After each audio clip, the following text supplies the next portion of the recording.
We are going to discuss about this particular equilibrium cooling of the copper nickel alloy। और ये particular alloy equilibrium cooling जो है वो आपको इस फिगर में दिख रहा होगा। तो इसमें ये है कि बेसिकली यहाँ पे ये बताने की कोशिश की गई है कि टेम्परेचर का क्या इफेक्ट हो रहा है with respect to the composition. तो आप देख सकते हैं दो तरीके से इस चीज़ को डिवाइड किया गया है, ब्लू लाइन और एक green line. So green line is basically define कर रहा है लिक्विड स्टेट और जो ब्लू लाइन है वो बेसिकली रिप्रेजेंट कर रहा है सॉलिड स्टेट को। और आप लिक्विडस और सॉलिडस को समझ सकते हैं। Liquidus is the point from where the liquid is start transforming into the solid, and solidus is the point where the complete solution solid solution is to be happen। और you can say when you are raising the temperature, अगर आप temperature बढ़ाएंगे तो solids point से material का पिघलना या गलना शुरू होगा। तो इस पर्टिकुलर इक्विलिब्रियम कूलिंग से हम लोग जो है मटेरियल के माइक्रोस्ट्रक्चर डेवलपमेंट को, आइसोमॉर्फस अलाइ के सॉलिडिफिकेशन को बेसिकली हम लोग आइडेंटिफाई करेंगे कि कैसे कोई मटेरियल का जब वो मटेरियल अपने हायर लिक्विड स्टेट में पहुंचता है और जब उसको हम कूलिंग करते हैं तो कैसे वो अपने माइक्रोस्ट्रक्चर अपने एक स्टेट से दूसरे स्टेट में कन्वर्ट करता है। तो यहाँ भी हम वही कंडीशन को लेंगे, सिंपल निकिल अलाइ वेट परसेंटेज को लेंगे जो ओवरऑल कंपोजिशन को सेटिस्फाई कर रहा है। So that's why this particular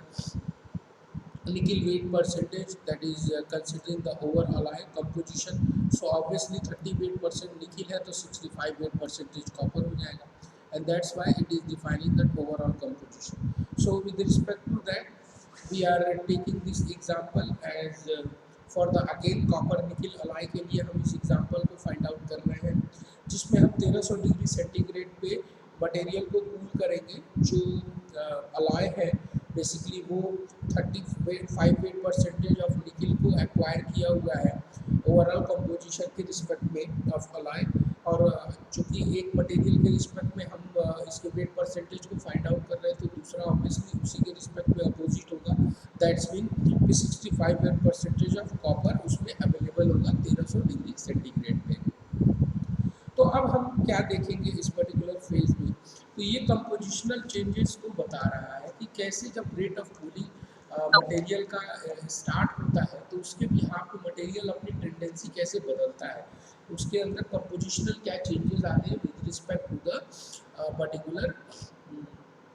temperature and the composition range. तो हम निकिल की बात कर रहे थे, निकिल अभी हमने ओवरऑल कंपोजिशन के हिसाब से 35 वेट परसेंटेज अप्रॉक्स लिया हुआ है कहाँ पे 1300 डिग्री सेंटीग्रेड पे। तो अब क्या हो रहा है यहाँ पे, हम सपोज करते हैं एक पॉइंट ए को मान लेते हैं किसी स्टेट में, लिक्विड स्टेट में कितने पे 1300 डिग्री सेंटीग्रेड पे। तो 1300 डिग्री सेंटीग्रेड पे क्या है कि जो निकिल अलॉय है ओवरऑल कंपोजिशन में 35 वेट परसेंटेज पे है और टोटली लिक्विड फेज में है। आप इस ग्रीन स्ट्रक्चर को देख सकते हैं, ये green structure basically liquid state को बता रहा है। इसके अंदर कॉपर और निकिल दोनों का कॉम्बिनेशन है। तो चूंकि हम लोग निकिल के रिस्पेक्ट में ले रहे हैं 35 वेट परसेंटेज हमने यहाँ पे देखा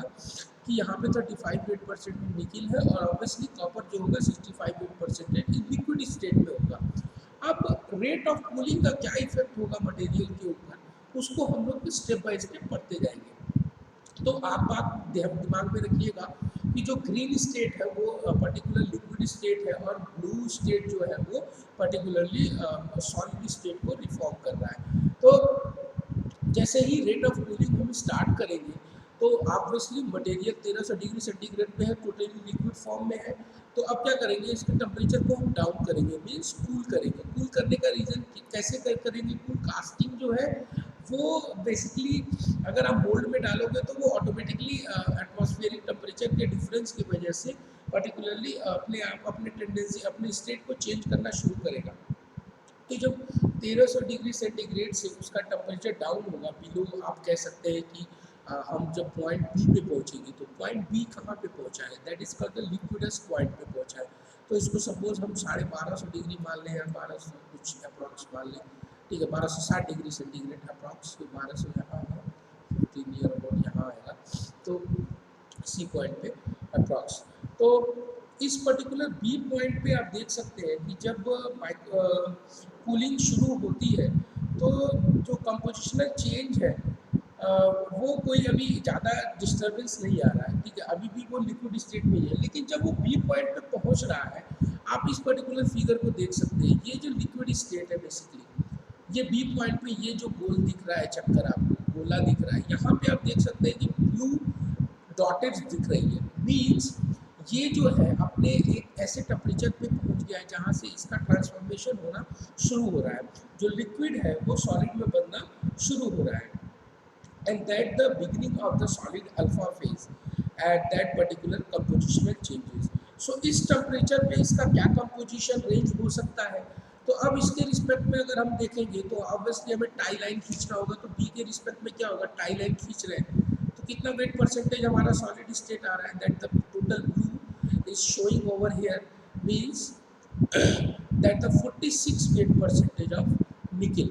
राइट। तो यहाँ पे अब क्या हुआ, जैसे ही टेम्परेचर चेंज हुआ वहाँ उसका वेट परसेंटेज क्या हुआ, वो चेंज हो गया, और उसी के रिस्पेक्ट में जो 46 वेट परसेंटेज ऑफ निकिल दिखा रहा है, it means that the considering the solid state, क्योंकि ये यहाँ पे इसके टाई लाइन को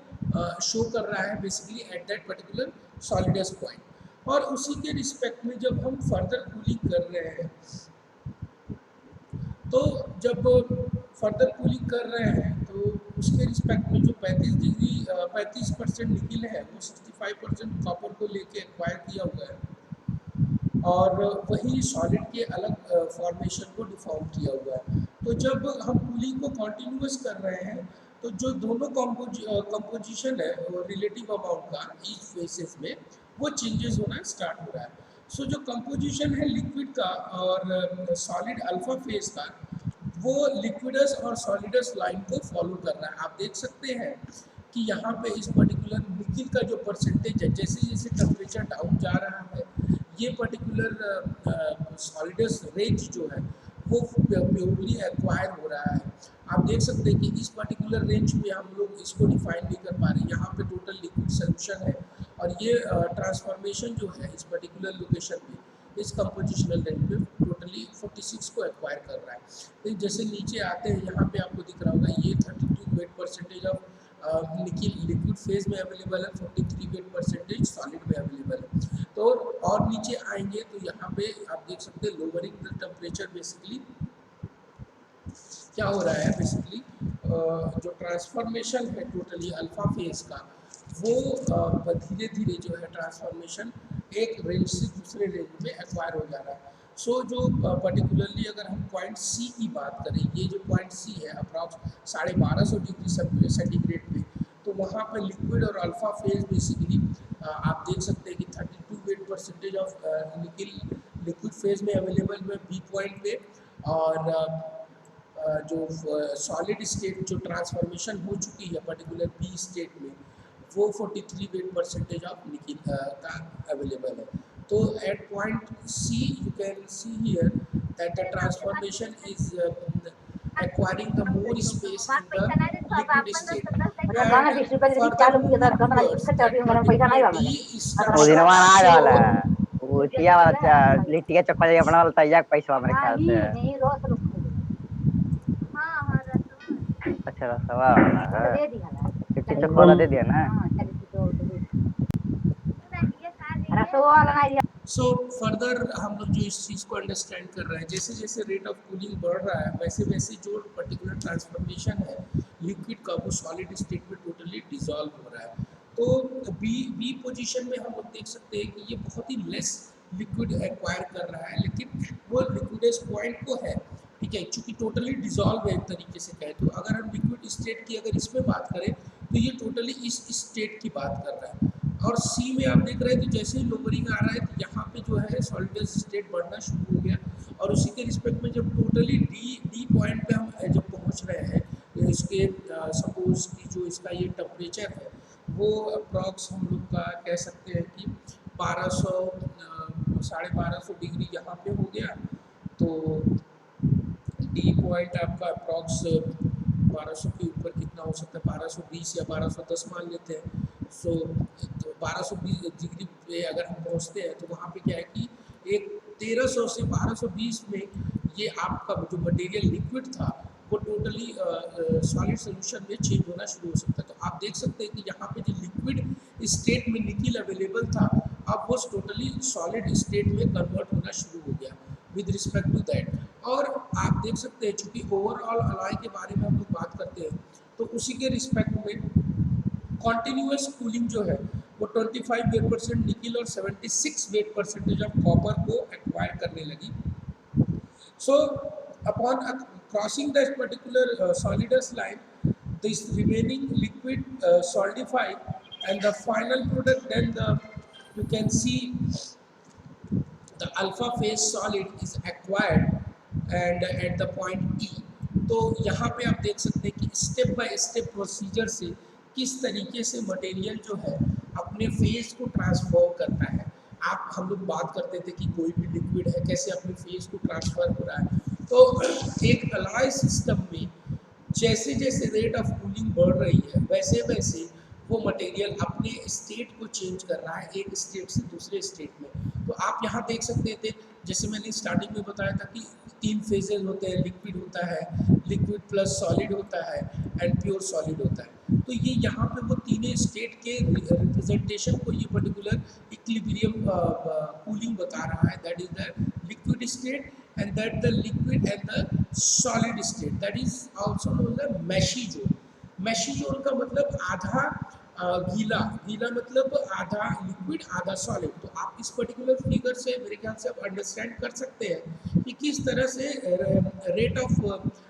टेम्परेचर इफेक्ट करता है मटेरियल के डेवलपमेंट पे। और आप देखिए जैसे जैसे इसके रेट ऑफ कूलिंग में डिफरेंसेस आएंगे, मीन्स अगर टेम्परेचर को जो कूल करने का जो टेम्परेचर वो अगर रैपिड स्टेट में अगर जाएगा तो यहाँ पे जो ट्रांसफॉर्मेशन है बेसिकली आप देख सकते हैं कि ये जो कूलिंग दिखा रहा है वो स्लो कूलिंग प्रोसेस को दिखा रहा है, ठीक है, जिससे धीरे धीरे माइक्रो कॉन्स्टिट्यूएंट्स डेवलप हो रहे हैं और एक तरह से अपने आप को उस जगह पे एक्वायर कर रहे हैं। बट अगर यही चीज़ रैपिड स्टेट में हो तो वो एक होमोजेनियसली एक हेट्रोजीनियस सोल्यूशन को फाइंड आउट करेंगे और जिसके वजह से जो स्ट्रक्चर है उसके स्ट्रक्चर की बनावट में डिस्टर्बेंस आ जाएगा। अब जब ये स्ट्रक्चर बन के रेडी हुआ तो ये बनने का क्रम हुआ क्या, ये पर्टिकुलरली छोटे छोटे यूनिट सेल को एक्वायर किया। आप यहाँ पे देख सकते हैं ये जो चीज़ें हमें दिख नहीं रही है, ये यहाँ पे बेसिकली एटम्स के अरेंजमेंट एक दूसरे को यूनिट सेल को फाइंड आउट कर रहे हैं और यही अरेंजमेंट बेसिकली मटेरियल की प्रॉपर्टीज को डिफाइन करते हैं। और आपको पता है यूनिट सेल के अंदर जब मटेरियल्स एटम्स एक दूसरे को एक्वायर करते हैं तो वो एक दूसरे के बेसिकली उसके साथ साथ वो डिफेक्ट्स को बेसिकली एक्वायर करते हैं। तो यूनिट सेल जो है वो respect to that particular solidification is taking place and with respect to that we are creating a kind of a property or you can say हम एक तरह से माइक्रोस्ट्रक्चर को डेवलप कर रहे हैं और जिस तरह से रेट ऑफ कूलिंग देंगे उस तरह से उसकी माइक्रोस्ट्रक्चर बनेगा, मटेरियल का सॉलिडिफिकेशन होगा और जिस तरह से सॉलिडिफिकेशन होगा उसी तरह से उसके एटम्स उसमें अरेंज होंगे। आप खुद ही देख सकते हैं कि अगर इसमें जल्दी से कूलिंग कर दी जाएगी तो जो डेवलपमेंट है वो सही तरीके से नहीं होगा। वो जहाँ पे भी जमना होगा वहीं पे एक क्लस्टर बना के एक थुक्का बन के वो वहाँ पे जम जाएगा, तो वो उस तरह की बॉन्डिंग नहीं दे पाएगा। लेकिन अगर रेट ऑफ कूलिंग प्रॉपर होगी तो वो जो सॉलिडिफिकेशन प्रोसेस है वो टाइम टेकिंग प्रोसेस होगा और वहाँ पे जो एटम्स के अरेंजमेंट होंगे वो सिस्टमेटिक होंगे और वो जब सिस्टमेटिक होंगे तो माइक्रोस्ट्रक्चर वो है वो डेवलप माइक्रोस्ट्रक्चर क्रिएट होगा और जब डेवलप माइक्रोस्ट्रक्चर क्रिएट होगा तो मैकेनिकल जो बेसिकली प्रॉपर्टी है मटेरियल की वो इम्प्रूव वे में डेवलप हो सकती है। तो अभी आप समझ सकते हैं कि किस तरीके से मटेरियल को हम बनाते हैं और उसमें रेट ऑफ कूलिंग और माइक्रो स्ट्रक्चर और क्रिस्टल स्ट्रक्चर जो हम लोग शुरू में पढ़े थे, यूनिट सेल का क्या रोल है, क्या इंपॉर्टेंस है, डिफेक्ट्स बेसिकली कैसे एक्वायर होते हैं इनके अंदर। तो ये बेसिकली इक्विलिब्रियम कंडीशंस कूलिंग है मटेरियल का जो इसके फ्री कहते सॉलिडिफाई होने के कंसिडरेशन को एक्वायर किया हुआ है, किसके रिस्पेक्ट में, निकिल अलाई के रिस्पेक्ट में, जो ओवरऑल कंपोजिशन को सेटिस्फाई कर रहा है।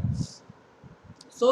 ये स्टेप बाय स्टेप प्रोसीजर है, जैसे जैसे रेट ऑफ कूलिंग बढ़ेगा वैसे वैसे मटेरियल एक फेज से दूसरे फेज में चेंज होगा। तो वो फेज ऑफ चेंजेस जो है वो पर्टिकुलरली हम अक्वायर कर सकते हैं, जो कि हमने पहले लीवर रूल से फाइंड आउट किया था। टाई रूल के रिस्पेक्ट में जो टेम्परेचर और कंपोजिशन के रिस्पेक्ट में हमने एक हॉरिजॉन्टल लाइन खींची थी, वो दो फेजेस को टच कर रही थी, that is the solids and the liquids. तो इससे हमें पता चल जा रहा था कि वो पर्टिकुलर निकिल जो अलाय है उस टेम्परेचर रेंज में कितने परसेंटेज पे एक्वायर्ड है अभी के रेंज में।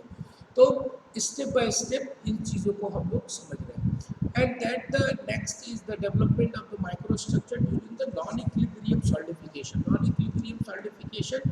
That again the same figure is taking place, but आप देख सकते हैं कि जो सॉलिडस लाइन है वो एक ऑफसेट में जा रही है, मीन्स जो उसका रेट ऑफ कूलिंग है वो डिस्टर्ब हो रहा है। और उस रेट ऑफ कूलिंग के रिस्पेक्ट में आप देख सकते हैं कि जो नॉन इक्विलिब्रियम सॉलिडिफिकेशन होता है आइसोमॉर्फस अलाय के अंदर, वो हम लोग डिस्कस कर रहे हैं विद रिस्पेक्ट टू अगेन उसी के रिस्पेक्ट में 35% ऑफ निकिल और 65-8% ऑफ कॉपर को लेके। और उसी सेम कंपोजिशन में जो हम इक्विलिब्रियम कूलिंग को पहले पढ़े थे, तो आप डिस्टर्बेंस ज़्यादा कंफ्यूजन ना हो, तो नॉन इक्विलिब्रियम कूलिंग को हम लोग रिप्रेजेंट कर रहे हैं that again with the same composition and the temperature upon the cooling. And you can see that the circular insect is showing over here. तो इसमें हम लोग डिफ्यूजन रेट जो है लिक्विड फेज में वो सफिशिएंटली रैपिड है, such that the equilibrium is maintained in the liquid state. So इसके रिस्पेक्ट में अगेन हम 1300 डिग्री सेंटीग्रेड से कूलिंग स्टार्ट करेंगे एट पॉइंट ए पॉइंट दिख रहा है, ए डैश पॉइंट आपको यहाँ पे सबसे ऊपर पॉइंट दिख रहा होगा, that is the A dash point that showing the liquid is acquiring 35% of nickel. Again the same, but the non-equilibrium cooling is showing the offset in the solid state, so that acquiring the particular location extra. So उस particular हम system को समझने की कोशिश कर रहे हैं कि ये नॉन इक्विलिब्रियम कूलिंग के रिस्पेक्ट में क्या डिस्टर्बेंस आ रहा है पर्टिकुलर। सो आप नॉन इक्विलिब्रियम को देख रहे हैं, तो non equilibrium distribution of element that is the non uniform distribution, means the rate of cooling is you can से is not in the equilibrium state. So again इस पर्टिकुलर फिगर को हम समझ रहे हैं, और cooling from the temperature 1300 degree centigrade जो ए dash point को डिफाइन कर रहा है ये लिक्विड स्टेट में, और जिसमें कंपोजिशन रेंज है लिक्विड का निकिल का 35-8% और 65-8%, ठीक है। And there is no changes is occurring obviously, क्योंकि ये अभी भी अपने इक्विलिब्रियम स्टेट में मेंटेन है। तो हम अगेन क्या करेंगे, moving downwards rate of cool इसको बढ़ाएंगे ठंडा करने का काम। तो 1260 डिग्री सेंटीग्रेड पे क्या होगा, बेसिकली 1260 डिग्री सेंटीग्रेड पे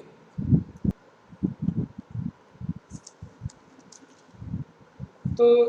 आप देख सकते हैं अभी जो इक्विलिब्रियम कूलिंग था वो एक सिस्टमेटिक वे में, ज़्यादा डिस्टर्बेंस नहीं था, तो जो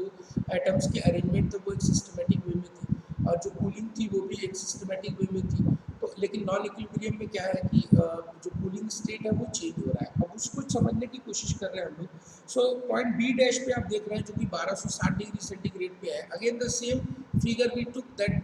टुक in the earlier equilibrium state, but the something is change over here, that changes is occurring in the solidus line। आप देख सकते हैं solidus line में एक ऑफसेट बना हुआ है जो कि इक्विलिब्रियम में नहीं था, और इसी ऑफसेट को हम नॉन इक्विलिब्रियम में समझने की कोशिश कर रहे हैं। So alpha phase particle begin again at the 1200 degree centigrade. आप देख सकते हैं कि जो निकिल था 35-8% लिक्विड स्टेट में, अब वो क्या है कि सॉलिड स्टेट में 46 को एक्वायर करना स्टार्ट कर दिया। जो निकिल का स्टेट था लिक्विड स्टेट, वो अपने स्टेट से अब ट्रांसफॉर्मेशन स्टार्ट हुआ सॉलिड स्टेट में, that solid state acquiring the 46% of alpha nickel in this particular location B at 1260 degree centigrade, और इसमें 35% ऑफ निकिल लिक्विड फेज में अवेलेबल है। Okay, now further moving to the point C, 1240 degree centigrade की अगर हम बात करें तो आप देख सकते हैं कि लिक्विड जो है, निकिल लिक्विड जो है वो 29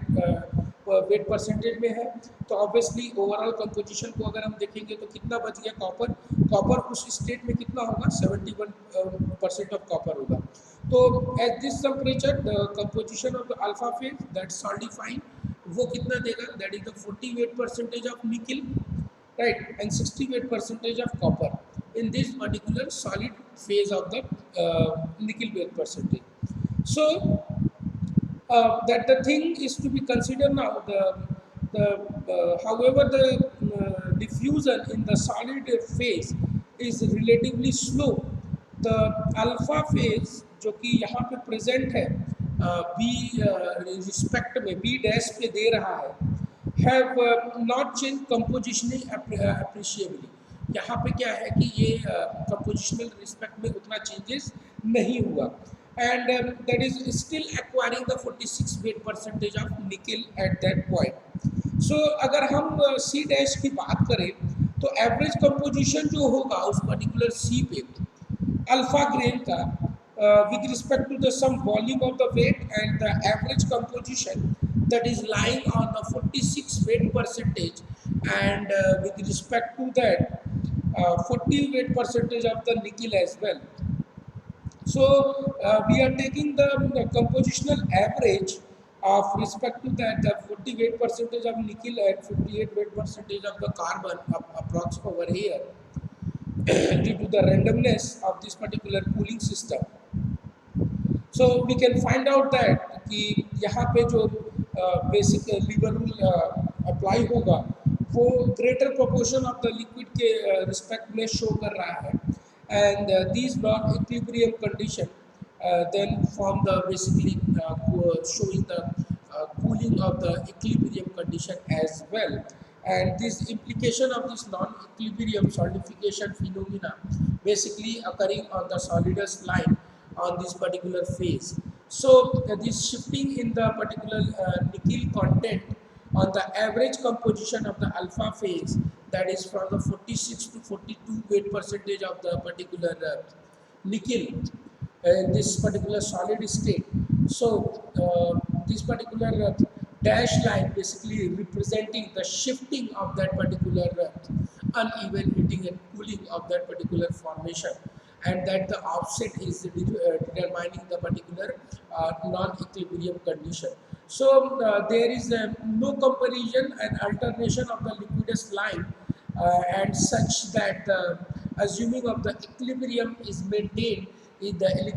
liquid phase during the cooling because of the rapid diffusion rate is applying over here. तो यहाँ पे क्या है कि अब जब हम डी डैश पे जा रहे हैं 1220 डिग्री सेंटीग्रेड पे डी डैश की अगर हम बात कर रहे हैं, तो इक्विलिब्रियम स्टेट की अगर हम बात करें तो हम यहीं पे इसके सॉलिड स्टेट को एक्वायर कर चुके हैं, लेकिन हो क्या रहा है कि यहाँ पे एक ऑफसेट मेथड बना हुआ है, राइट,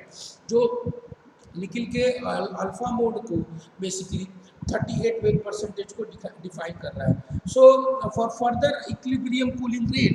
जो solidification that at particular 1220 degree centigrade पे जो सॉलिडिफिकेशन वो टोटली कंप्लीट हो जाना चाहिए था, बट नॉन इक्विलिब्रियम सिचुएशन होने की वजह से क्या हो रहा है that some kind of liquid is still remain to convert in the alpha phase. So that alpha phase is forming the composition of that particular you can see the 35 weight percentage of nickel,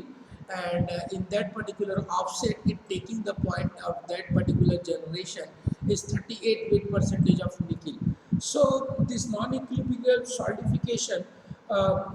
again reaching to the point E dash, that the particular point where the total solidification of the particular point is taking place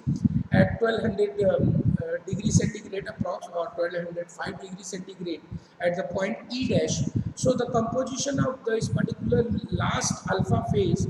जो कि solidify हो रहा है इस particular point पे, उसका approx जो है वो 31 weight percentage ऑफ निकल है, and that particular solidification, the average composition of the alpha phase, and completing जो हो रहा है सॉल्डिफिकेशन का वो 35% ऑफ निकिल के रिस्पेक्ट में हो रहा है। And further moving toward the alpha, that is the F dash particularly that showing the totally solid material over here that acquiring the force alpha grain at a non-equilibrium condition. So you can see this particular pure solid material which is showing over here in this particular figure is showing the various phases of the nickel which is happening due to the non-equilibrium cooling state. As you can see here, the 35% of nickel over here, 35% of nickel over here, and similarly the 48% of nickel to be acquired here, and similarly the 46% of equilibrium condition to be acquired here. But due to that non-equilibrium cooling, the changes of this concentration is taking place, and the rate of cooling of this particular binary system is taking some shifted, and due to that shifted you can see here that the particular microstructural changes is looking over here. As you can see, this particular C dash is showing the compositional changes of the alpha which is to be completed around the range is 40 basically, is taking the particular you can say the pre determination of the you can say the solid phase का जो बनना है वो particularly यहाँ पे इस core से ही बनना है। अचानक से ही due to the sudden cooling की वजह से वो अचानक से ही यहाँ क्रिएट हो गया, और जो जिसको यहाँ पे बनना नहीं था, और वही इसको यहाँ पे कोर वर्सेस इक्विलिब्रियम फेज को डिफाइन कर रहा है। तो आप देख सकते हैं कि जो अल्फा जो सॉलिडिफाई हो रहा है बेसिकली 46% निकिल को लेके, एंड 35% ऑफ निकिल यहाँ पे एक्वायर हो रहा है। ये पर्टिकुलर फिगर इसको आइडेंटिफाई कर रहा है बेसिकली। तो ये कोर के इनसाइड में बता रहे हैं। तो ये जो कोरिंग है, इस कोरिंग को हम हीट ट्रीटमेंट करके सही कर सकते हैं। Due to that uneven heating और कूलिंग की वजह से ये नॉन इक्विलिब्रियम स्टेट क्रिएट हो जाती है, जिसके वजह से मटेरियल की प्रॉपर्टी में डिस्टर्बेंस आ सकता है। As you can see, these particular points are also mentioned. The segregation means the distribution, that the non-distribution of the element within the grain, जहाँ पे जिसके डिस्ट्रीब्यूशन होना चाहिए वो प्रॉपर ना होके वो due to the rate of cooling वो चेंज हो गया, और उसके वजह से जिस तरीके से मटेरियल का पॉप आउट होना था, सॉलिड कोर का पॉप आउट होना था उस लिक्विड स्टेट में, वो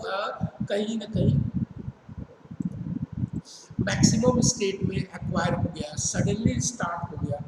and due to that particular state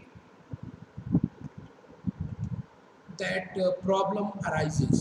and that's why this non-equilibrium solidification is the degree of displacement of non-equilibrium solidus curve from the equilibrium will depend on the rate of the cooling. So this degree of displacement basically the displacement of non-equilibrium solidus curve from the equilibrium one is depend upon the rate of cooling। जिस तरह से rate of cooling आप provide करेंगे उस तरह से material का बनना स्टार्ट हो जाएगा। तो अगर रेट ऑफ कूलिंग ज़्यादा बढ़ाएंगे तो जो फास्टर रेट ऑफ कूलिंग की वजह से जो ऑफसेट बन रहा है सॉलिडस का, उसकी वजह से मटेरियल के इंटरनल स्ट्रक्चर में बेसिकली उसके जो माइक्रो स्ट्रक्चर्स है, जो नॉन इक्विलिब्रियम कूलिंग है, प्रॉपर कूलिंग नहीं हो रही है, उसके वजह से उसके स्ट्रक्चर जो है वो ग्रेन जो है वो वीकर होंगे। क्यों? क्योंकि सॉलिडिफिकेशन तेज़ी से हो रहा है, टाइम टेकिंग नहीं है, वो बहुत जल्दी हो रहा है, और जल्दी होने के मतलब कहीं भी कोई भी पॉप आउट हो जा रहा है, जल्दी से बन जा रहा है। जो चीज़ें बनने में समय लगना चाहिए वो जल्दी से बन जा रहा है। लाइक अगर आप चावल को बनाने जा रहे हो, सिंपली चावल को आपने कुकर पे चढ़ाया, एक सीटी मारा और सीटी लगाते ही उसको तुरंत ही आपने क्या किया,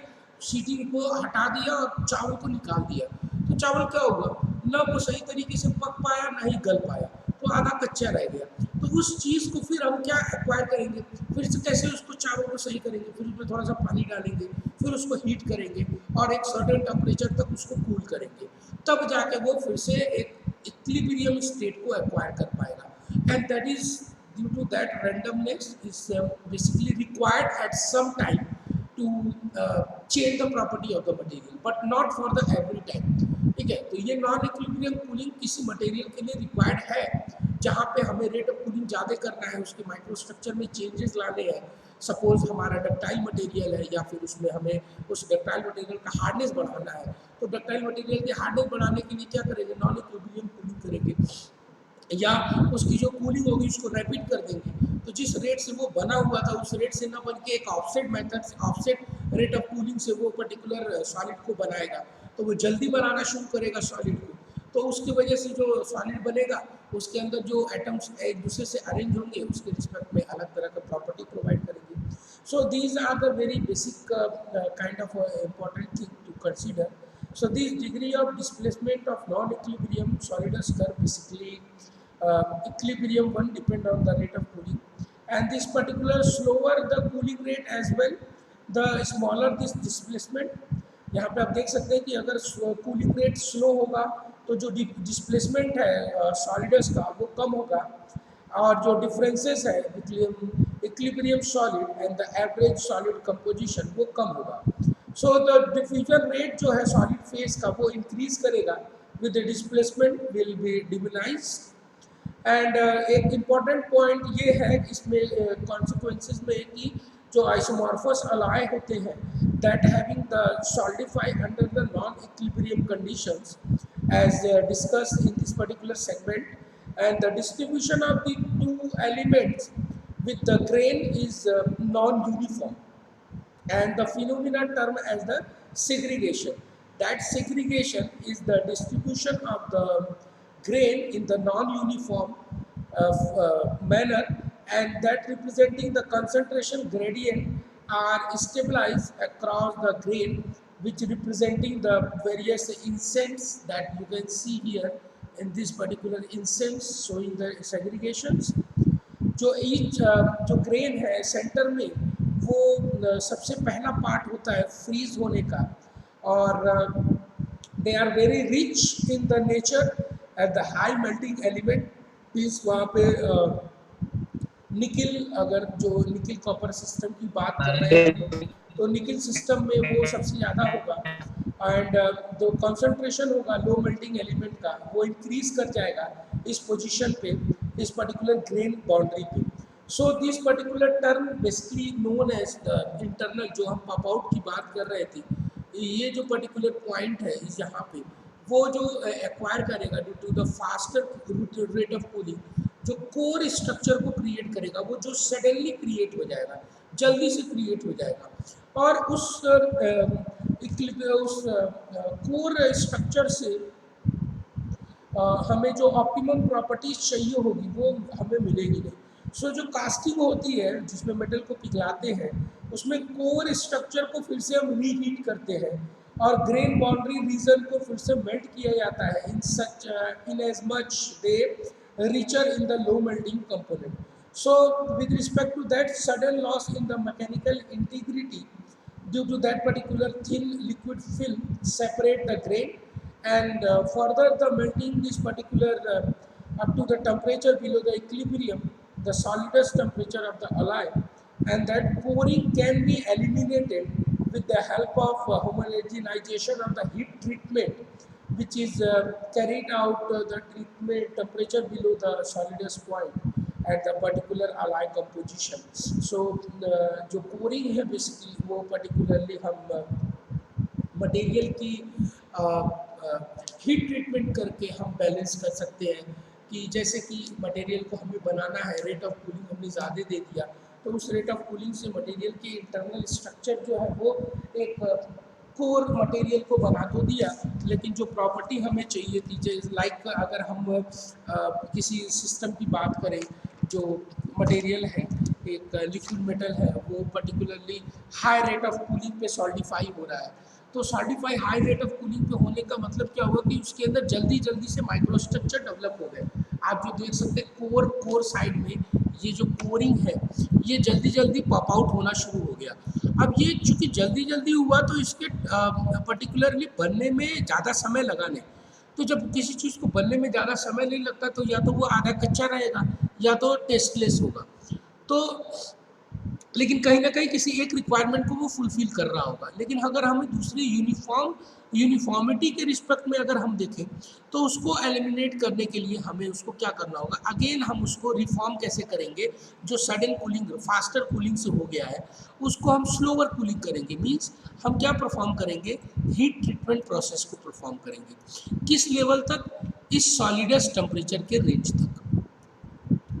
क्यों? क्योंकि अगर इसके ऊपर चले गए तो जो पर्टिकुलर मटेरियल है फिर वो लिक्विडस स्टेट में चेंज हो जाएगा। तो उस स्टेट तक नहीं जाके इसको जस्ट इस स्टेट में रखना है कि मटेरियल जस्ट अबव, और या थोड़ा सा इसके 20 से 50 डिग्री सेंटीग्रेड हम गर्म करते हैं कि ये जो मटेरियल के अंदर का जो कोरिंग है वो कोलिंग कोर जो है वो एक तरह से लिक्विफाई हो सके। मीन्स जो इसका हार्ड कोर बना हुआ है वो एक तरह से इसके जो एटम्स है वो एक दूसरे के जो हार्ड कोरिंग में है वो एक दूसरे से थोड़े रिलीज हो सके। और जैसे ये रिलीज होंगे, जैसे ही हम सॉलिडस टेम्परेचर के जस्ट अबव हम लोग उसको गर्म करेंगे तो एटम्स जो इसके बीच में बहुत ही टाइटली कंजर्व है वो एक दूसरे को रिलीज कर देंगे और उसके रिस्पेक्ट में जो पर्टिकुलर स्टेटमेंट है वो मेंटेन हो पाएगा। सो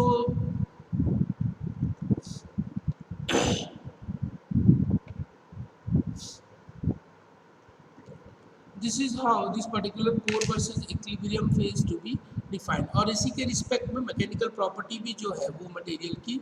डिफाइन होती है। So this is all about from this equilibrium and non equilibrium condition, and we will further discuss in the detail